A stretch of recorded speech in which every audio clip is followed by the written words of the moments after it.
Alors on a 700 sites en France qui font cette manifestation et parmi ces 700 sites, 12 ont été sélectionnés avec un label qui est dit événement phare. Alors événement phare, 9 sur les bords du littoral, mais 3 dans les terres. Effectivement, c'est vrai que faire la fête du nautisme, c'est plutôt destiné à des communes qui sont sur le bord du littoral, sur le bord de la mer, mais il ne faut pas oublier non plus ceux qui sont à l'intérieur. Et donc sur les 700 candidats, il y en a 12 qui ont été retenus, et parmi les 12, il y en a 3 à l'intérieur des terres, dont Pont-à-Mousson.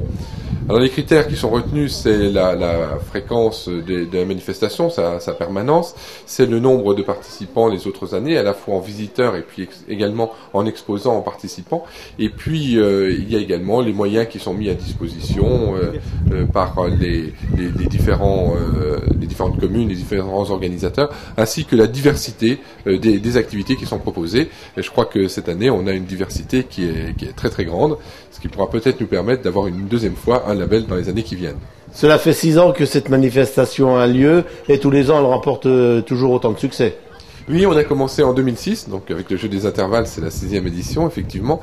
Et au début, c'était le lancement du port, c'était les tout débuts. Et puis depuis, eh bien, ça a pris une certaine ampleur. Je crois que tous les gens qui viennent d'un petit peu loin, et je pense notamment aux Terre-Neuve qui étaient là hier après-midi, je pense aux joutes de Toul qui viennent. Tous les ans, ils sont très contents d'être parmi nous.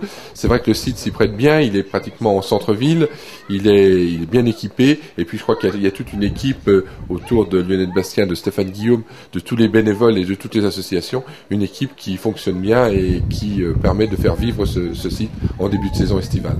C'est peut-être le moment de rendre un hommage à Michel Roth, qui a eu beaucoup à, insister pour que ce port se réalise, et c'est grâce à lui que, je pense, il était réalisé. C'est un hommage qu'on peut lui faire. Alors, tout à fait, merci d'y penser. On en parlait hier soir. Hier soir, on parcourait le site, on voyait les camping-caristes qui étaient au coin, au bout là-bas, il en restait 15, et je me disais, Michel, quand il avait fait les plans du port, il pensait que 8-10 camping-cars, ça serait très bien. Tous les soirs, actuellement, on tourne autour de 40-45 camping-cars, et je crois qu'on peut lui rendre hommage, mais je pense que ça sera fait dans quelques mois, une fois que la capitainerie sera faite, on lui rendra un hommage. J'en ai parlé avec Annie, son épouse, il y a quelques temps. Je crois qu'il mérite bien ça, parce que c'était un projet qui lui tenait vraiment à cœur. Et moi, que ce site s'appelle Michel Roth me fera aussi énormément plaisir, parce que c'était un ami et ce qu'il a fait, c'est bien. Eh bien, nous serons deux.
D'aller voir les prémontrés par derrière et de revenir. Donc une petite balade de 15-20 minutes à chaque fois, et gratuite bien sûr. Donc tout au long de la journée, Sébastien Lefebvre à votre service, et puis si vous avez des questions à lui poser sur ses exploits.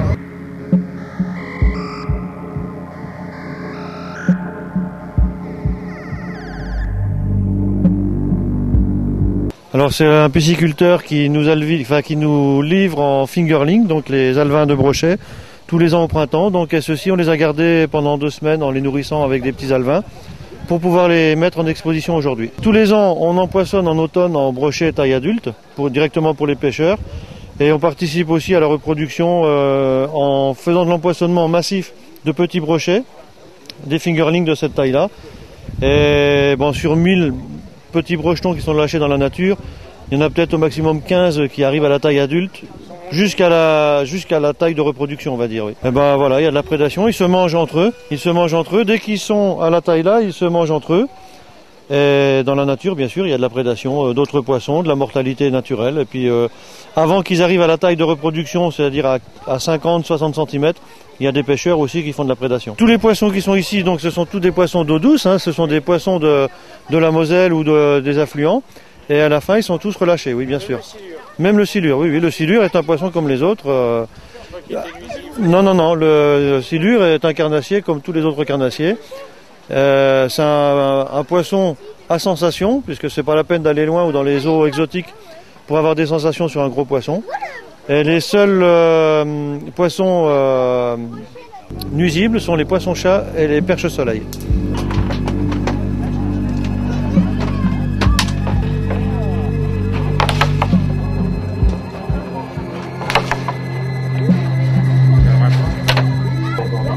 Il y a les billets sont là, Jean-Antoine. Il y a le bateau, le centre.